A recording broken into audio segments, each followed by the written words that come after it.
grâce sur grâce, gloire à Dieu, le Père, le Tout-Puissant, son Fils, Jésus-Christ, lui qui nous fait triompher, lui qui nous donne la paix, la joie, lui qui nous donne son amour, lui qui nous donne sa sagesse, sa connaissance, la connaissance qui nous sert par la suite à mettre en pratique les choses à venir.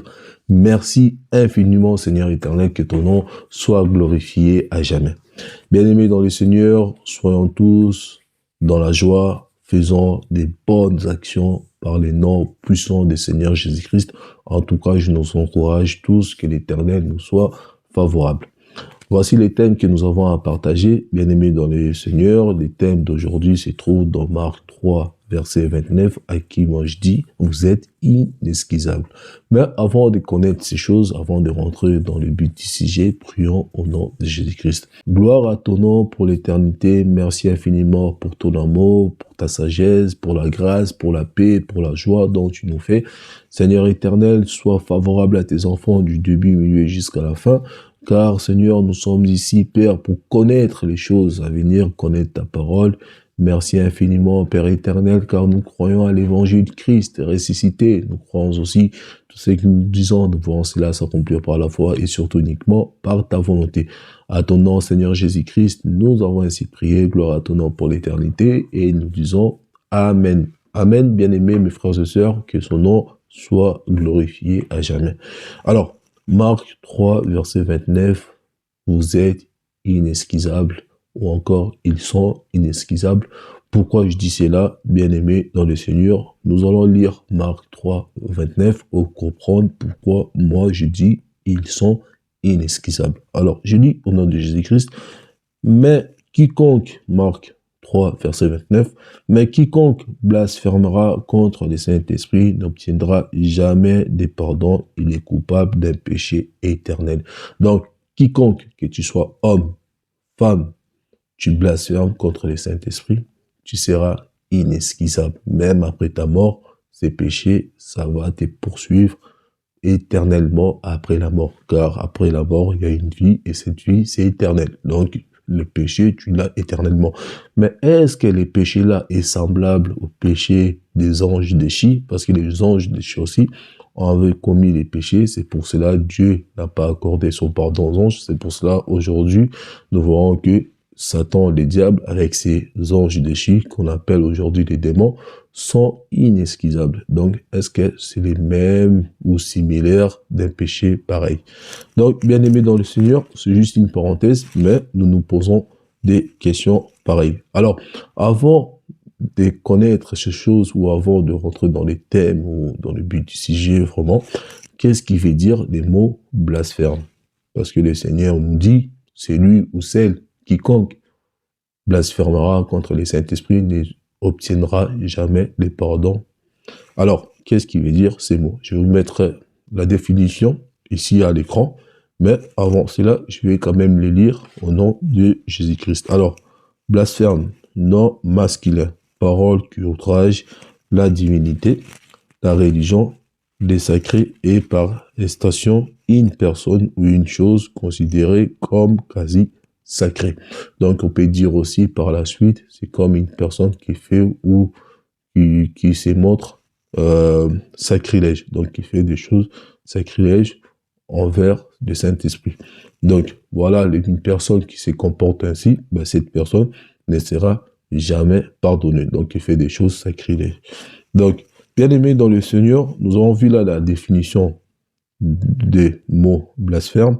Alors, le Seigneur, il est dit, je l'ai dit encore une fois de suite dans Marc 3, verset 29, quiconque blasphémera contre le Saint-Esprit n'obtiendra jamais de pardon, il est coupable d'un péché éternel. Mais, chose encore étonnante, sous la loi, le Seigneur Jésus, lui qui s'est fait traiter de tous les noms, Beelzéboul, qui se fait traiter des menteurs, lui qui a bavé, lui qui va se faire insulter, lui qui va se faire cracher dessus, lui qui va se faire arracher les vêtements. Donc, il a vu de toute manière. Donc, le Seigneur, il a vu il a vu beaucoup de choses horribles. Alors, Malgré cela, sous la loi, le Seigneur va dire en Luc 23, verset 34, je lis au nom de Jésus-Christ, Jésus dit, Père, pardonne-leur, car ils ne savent ce qu'ils font. Donc, d'après tout ce que Jésus a dit, toute la parole que Jésus a ramenée, tout ce que Jésus a prêché à ses frères, il est venu pour sauver ses frères juifs, mais les juifs vont lui faire une misère, mais Jésus va toutefois demander à Dieu de leur pardonner.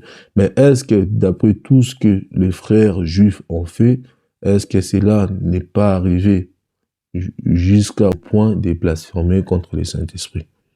Je dirais peut-être oui. Pourquoi? Parce que Jésus va demander au Père de les pardonner. Donc, ils ont beau à lui cracher dessus, à lui faire la misère, à lui faire baver, à dire que c'est un menteur, à dire que c'est Belzéboul, à dire que cet homme-là délivre les gens par la puissance de Satan. Est-ce que cela n'est pas arrivé jusqu'au point de outrager ou encore au point de faire un sacrilège, de blasphémer contre le Saint-Esprit?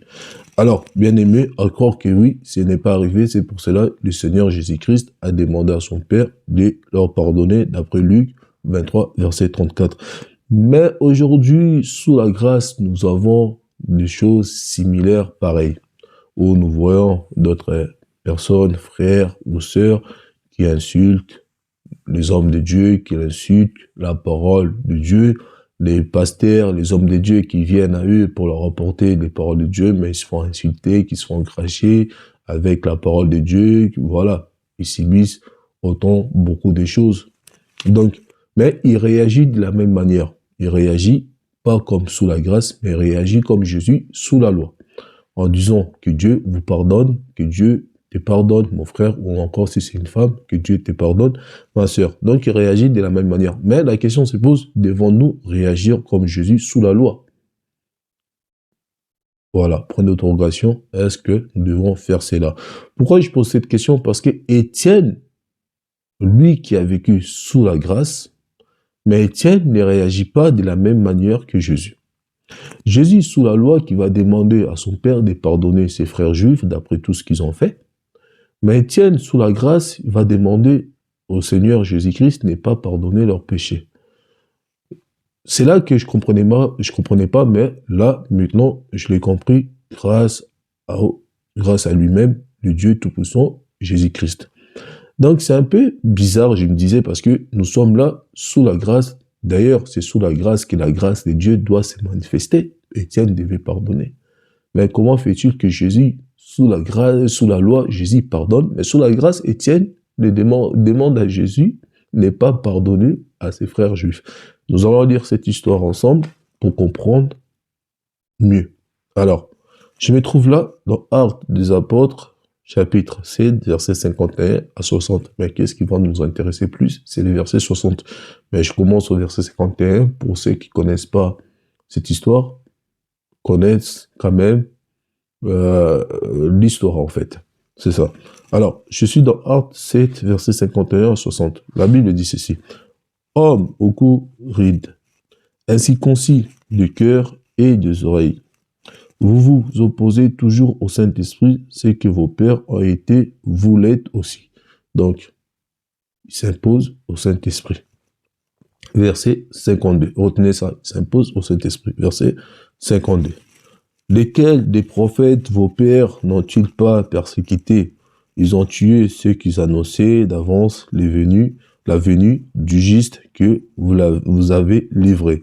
Maintenant, et dont vous avez été les meurtriers, verset 53, vous qui avez reçu la loi d'après des commandements d'anges et qui ne l'avez point gardée. Verset 54. En attendant ces paroles, ils étaient fériés dans leur cœur et ils graissaient des dents contre lui. Verset 55. Mais Étienne, rempli du Saint-Esprit et fixant les regards vers le ciel vers le ciel, vit la gloire de Dieu et Jésus debout à la droite de Dieu. Bon, j'ai toujours dit, debout à la droite de Dieu, ce n'est pas Jésus qui est debout comme ça, et Dieu à sa gauche, Jésus à sa droite. Non. Donc, debout à la droite de Dieu, cela veut tout simplement dire Jésus dans toute sa puissance, donc dans toute sa gloire. Voilà. Donc, Je continue avec le verset 57, 55, 56, on était. Il dit, voici, je vois les cieux ouverts et les fils de l'homme debout à la droite de Dieu. Verset 57. Ils poussèrent alors des grands cris en se bouchant les oreilles et ils se précipitèrent tous ensemble sur lui. Verset 58. Les traînèrent hors de la ville et les lapidèrent. Les témoins déposèrent leurs vêtements aux pieds d'un jeune homme nommé Saoul, donc Paul. Verset 59. Et ils lapidèrent Étienne qui priait et disait, Seigneur Jésus, reçois mon esprit. Verset 60, c'est ça qui nous intéresse. Puis s'étant mis à genoux, il s'écria d'une voix forte, Seigneur, ne leur imputez pas ses péchés. Et après ces paroles, s'endormit. Alors, bien aimé, c'est ça qui nous intéresse dans les versets 60. La Bible dit que tout ce qu'ils l'ont fait, comment ils l'ont lapidé avec les pierres, Étienne, à la fin, dira au Seigneur, Seigneur, ne leur pardonne pas, qu'ils gardent ses péchés éternellement. Donc, que le Seigneur ne leur pardonne pas, qu'ils gardent les péchés éternellement. Voilà pourquoi je dis, vous êtes inexcusables, donc vous avez gardé ces péchés éternellement. Mais c'est ça que je disais par la suite, bien-aimés, mes frères et sœurs, le Seigneur, sous la loi, qui demande à pardonner. Et Étienne, lui qui a subi, une situation similaire à son maître, Jésus, mais Jésus, son maître qui demande à pardonner, pourquoi Étienne ne demande-t-il pas à Dieu de pardonner les frères juifs? Est-ce que ce qu'ils ont fait, les juifs, cette fois-ci, dépasse ou arrive au niveau des blasphémés du Saint-Esprit? C'est pour cela Étienne, rempli du Saint-Esprit, comme nous l'avons lu dans Actes des Apôtres, il a su que qu'est-ce qu'ils ont fait là? C'était un blasphème contre l'Esprit de Dieu qui était en moi, car la Bible dit qu'il était rempli du Saint-Esprit. Voilà la raison pour laquelle Étienne ne demande pas à Dieu de pardonner leurs péchés. Mais voyons cela comme Ésaïe, il dit dans le verset 53, Ésaïe 53, verset 1, Ésaïe qui dit, qui est-ce qui a cru et qui est-ce qui a attendu de nous? Donc, est-ce que ces personnes-là ont cru en notre parole ou n'ont pas cru en notre parole?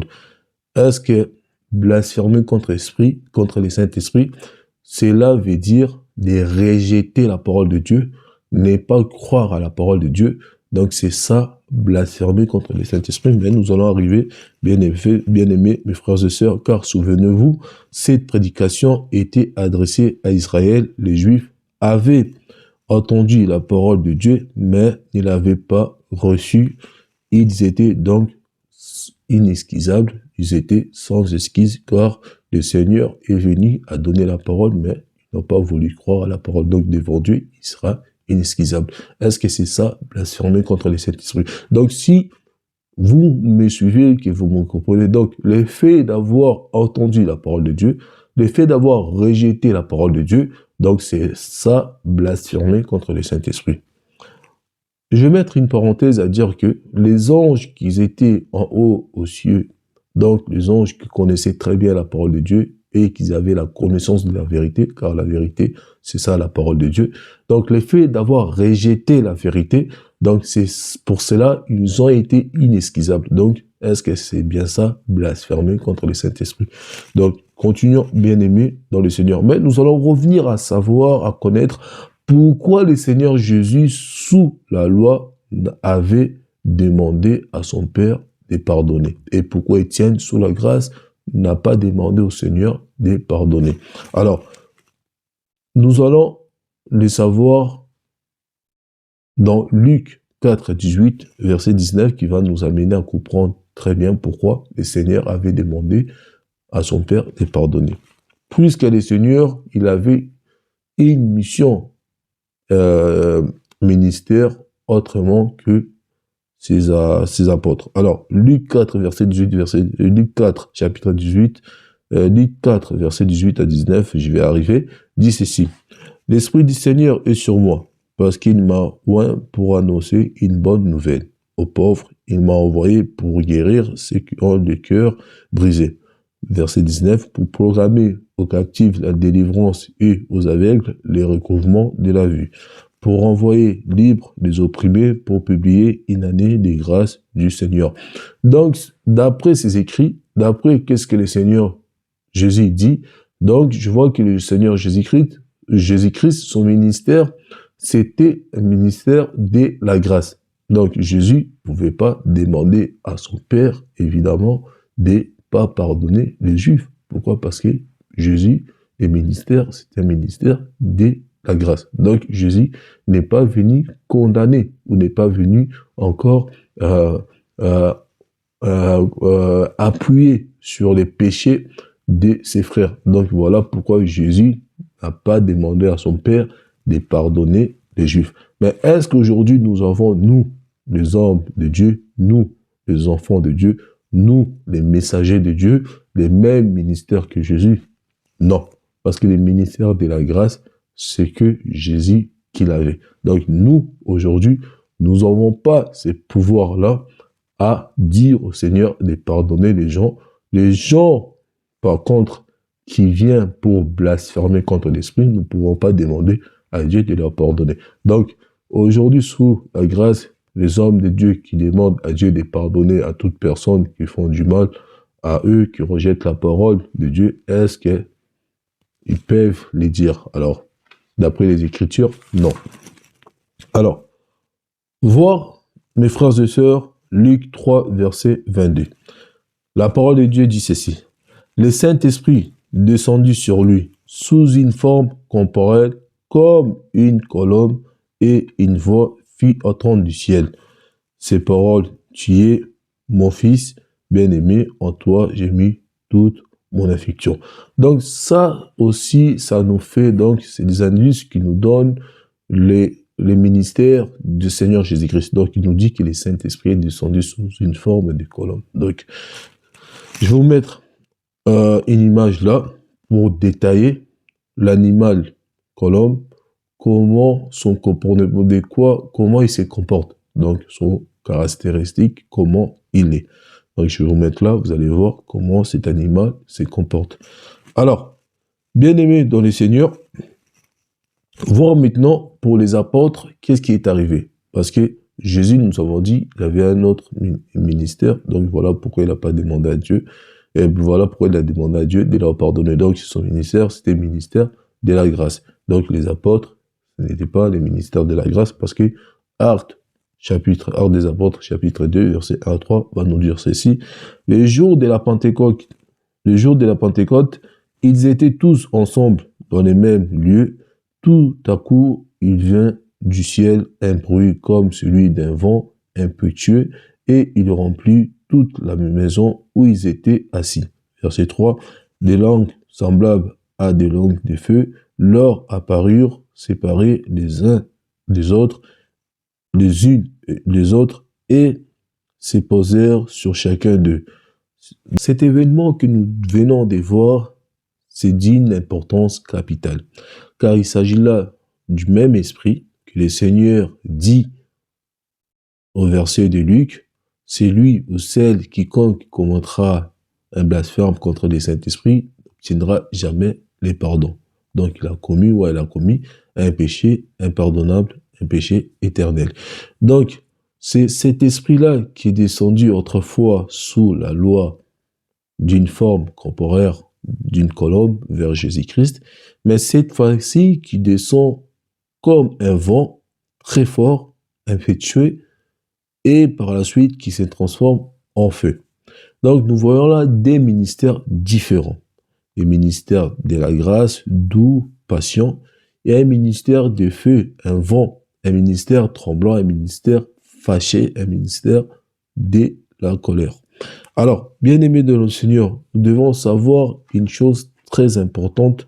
Il s'agit là du Saint-Esprit de Dieu que nous parlons. Alors, ce Saint-Esprit de Dieu que nous parlons, dans Jean 20, verset 22 à 23, nous dit ceci. Je lis au nom de Jésus-Christ. Après ces paroles, il souffla sur eux et leur dit, recevez le Saint-Esprit. C'est à qui vous pardonnerez les péchés, il leur sera pardonné.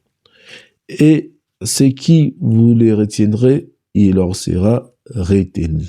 Comprenez là, au moment qu'Étienne, la Bible nous dit dans Actes des Apôtres, qu'Étienne était rempli du Saint-Esprit.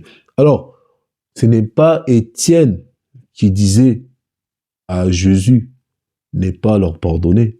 Mais c'est le Saint-Esprit de Dieu qui disait maintenant à Jésus, au moment où Étienne, dans Actes des Apôtres 7, verset 60, qui disait, Seigneur, ne les imputez pas de leurs péchés. Donc, nous comprenons par là, Étienne rempli du Saint-Esprit, ce n'était pas Étienne qui parlait. Donc, c'était l'Esprit de Dieu qui demandait à son envoyé, donc Jésus-Christ, lui qui l'a envoyé ici, donc, on ne les pardonne pas de leurs péchés, tout simplement parce qu'ils n'ont pas cru à ma parole. Donc, c'est le Saint-Esprit qui demandait à Dieu de ne pas pardonner. Donc, rejeter le Saint-Esprit, c'est blasphémer contre Dieu. Et le Saint-Esprit, vous l'avez connu, c'est la vérité. Donc, le Saint-Esprit qu'on surnomme la vérité, le Saint-Esprit qu'on surnomme le consolateur, le Saint-Esprit qu'on surnomme l'enseignant par excellence. L'avoir rejeté, donc vous ne serez pas pardonné. Donc toutes les personnes qui rejettent le Saint-Esprit dans le sens que je vais dire, vous rejetez la parole de Dieu, car la parole de Dieu, c'est ça, le Saint-Esprit. Donc ces personnes-là qui rejettent la parole de Dieu, donc vous ne serez jamais pardonné. Vous avez commis un péché éternel. Alors, Romains 1, 17 à 18, ce dernier verset qui va encore une fois de plus nous éclairer, et ensuite on va s'arrêter là pour aujourd'hui. Je le lis au nom de Jésus-Christ, qui dit ceci: parce qu'on lui a révélé la justice de Dieu par la foi et pour la foi. Selon qui est écrit, les justes vivront par la foi. Verset 18, c'est ça qui est très important, qui dit: la colère de Dieu s'est révélée du ciel contre toute impiété et toute injustice des hommes qui retiennent injustement la vérité captive.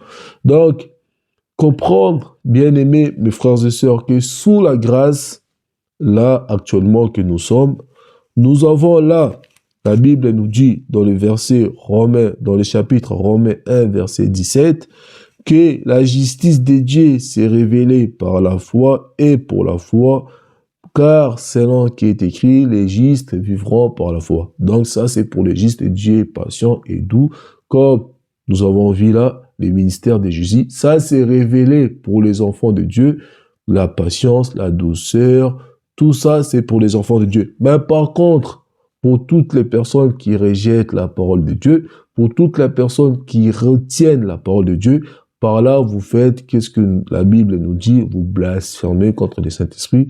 Donc, nous pouvons aussi le dire, faites des choses sacrilèges contre l'Esprit de Dieu.